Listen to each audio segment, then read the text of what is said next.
Hi, I'm Julia with Sage Soul Sisters. Many of you know that I recently posted a survey for women about self-care. I've had more than 180 responses, and today I'd like to share with you some of the things I learned from your responses. The first thing is that there was an overwhelming interest in the topic, making peace with your inner critic. On the survey, I had 12 possible topics for women's retreats, and more than 76% expressed an interest in making peace with your inner critic.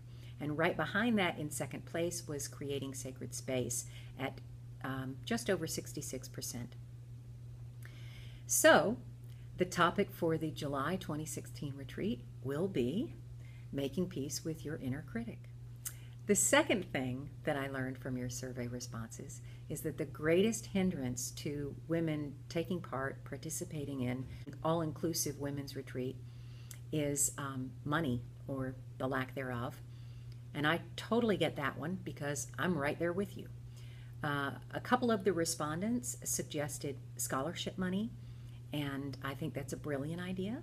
In 2014, in fact, on the last women's retreat, I had an Indiegogo campaign and was able to raise just over $1,700 in scholarship money, which enabled some of the women to get there who probably would not have been on the weekend otherwise.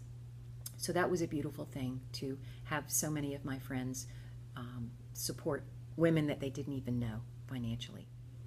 The third thing that I wanted to share with you today is about the question, how often do you intentionally set aside time specifically for you?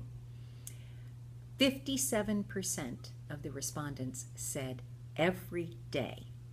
Well, that blew me away. I expected once a week, once a month, even whenever I get a chance. But 57% of you said every day on a regular and consistent basis, time set aside specifically for yourself. Now, I struggle with this, and most of the women I know struggle with this, so I thought, wouldn't it be cool if we had some kind of focus group or a closed Facebook group for women where we could share ideas and support each other and encourage each other. Those of us that are wanting to incorporate this and make it a regular habit, and those women who already have. Create some kind of connection and sharing there and support community there. I would love to know specifically how did you get there, and when there were hurdles on the road to your success, or when you got off track or distracted, how did you respond to that? How did you get back on track?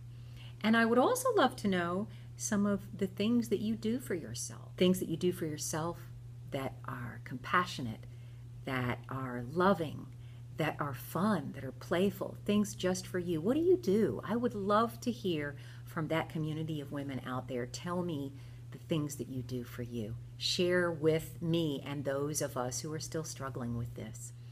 And finally, I'd like to say thank you to all of you who participated in the survey. I'm an elementary art teacher by day, obviously. That's my almost pay the bill job. And my passion is women's soul work. So I want you to know how much I appreciate you taking the time and energy to respond to the survey, to participate, to give me feedback. I love your comments on Facebook and on Twitter.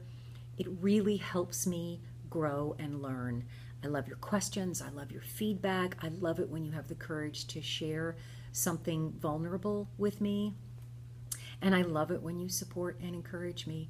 It makes a world of difference in my life. So thank you so much. And those of you that might be interested in having more information about the July 2016 retreat, my website is sagesoulsisters.com, or you can email me at info@sagesoulsisters.com.